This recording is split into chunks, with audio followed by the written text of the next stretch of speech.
ರಾಜ್ಯಸಭೆಯ ಚುನಾವಣೆಯಲ್ಲಿ ಎಸ್.ಟಿ. ಸೋಮಶೇಖರ್ ಅವರು ಅಡ್ಡ ಮತದಾನ ಮಾಡಿರತಕ್ಕಂತ ಒಂದು ಹಿನ್ನೆಲೆಯಲ್ಲಿ ಈಗಾಗಲೇ ಬಿಜೆಪಿಯಲ್ಲಿ ಒಂದಷ್ಟು ಶಾಕಿಂಗ್ ಕೂಡ ಆಗಿರತಕ್ಕಂತದ್ದು. ಸೊ ಈ ಒಂದು ಹಿನ್ನೆಲೆಯಲ್ಲಿ ಈಗಾಗಲೇ ಬಿಜೆಪಿ ಯುವ ಮೋರ್ಚಾದಿಂದ ಎಸ್.ಟಿ. ಸೋಮಶೇಖರ್ ಅವರ ಮನೆ ಮುಂದೆ ಪ್ರತಿಭಟನೆ ಮಾಡೋದಕ್ಕೂ ಕೂಡ ಈಗಾಗಲೇ ಸಾಧ್ಯತೆಗಳು ಕೂಡ ಇದೆ. ಸೊ ಈ ಒಂದು ಕಾರಣದಿಂದಾಗಿ ಈಗಾಗಲೇ ಪೊಲೀಸರು ಬಿಗಿ ಭದ್ರತೆಯನ್ನು ಕೂಡ ಒದಗಿಸಿರ್ತಕ್ಕಂಥದ್ದು ನೀವು ಸಹ ಗಮನಿಸ್ತಾ ಹೋಗಬಹುದು. ಸದ್ಯಕ್ಕೆ ನಾನು ಏನು BTM ಲೇಔಟ್ನಲ್ಲಿ ಇರತಕ್ಕಂತಹ ಎಸ್.ಟಿ. ಸೋಮಶೇಖರ್ ಅವರ ಮನೆಯ ಮುಂಭಾಗದಲ್ಲಿದ್ದೀನಿ. ಸೊ ಇಲ್ಲಿ ನೋಡ್ತಾ ಹೋಗಬಹುದು ಈಗಾಗಲೇ ಪೊಲೀಸರಿಂದ ಬಿಗಿ ಭದ್ರತೆಯನ್ನು ಕೂಡ ಈಗಾಗಲೇ ಒದಗಿಸಲಾಗ್ತಾ ಇದೆ.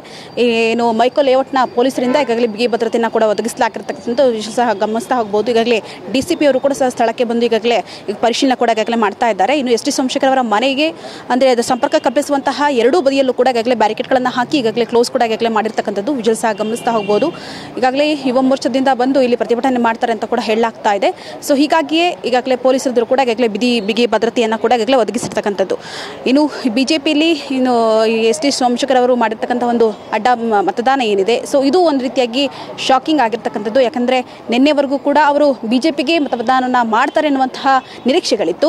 ಆದರೆ ಇವತ್ತು ಅವರು ಕಾಂಗ್ರೆಸ್ಗೆ ಅಡ್ಡ ಮತದಾನ ಮಾಡಿರ್ತಕ್ಕಂಥ ಹಿನ್ನೆಲೆಯಲ್ಲಿ ಈಗಾಗಲೇ ಬಿಜೆಪಿ ಮತ್ತು JDS ಇಂದಲೂ ಕೂಡ ಸಾಕಷ್ಟು ಜನ ಬಂದು ಇಲ್ಲಿ ಪ್ರತಿಭಟನೆ ಮಾಡ್ತಾರೆ ಅಂತ ಕೂಡ ಹೇಳಲಾಗ್ತಾ ಇದೆ. ಸದ್ಯಕ್ಕೆ ಅವರ ಮನೆಯಲ್ಲಿ ಸದ್ಯಕ್ಕೆ ಯಾರೂ ಕೂಡ ಇಲ್ಲ. ಸೊ ಹೀಗಾಗಿಯೇ ಪೊಲೀಸರು ಕೂಡ ಒಂದಷ್ಟು ಬಿಗಿ ಭದ್ರತೆಯನ್ನು ಕೂಡ ಒದಗಿಸ್ತಾ ಇದ್ದಾರೆ.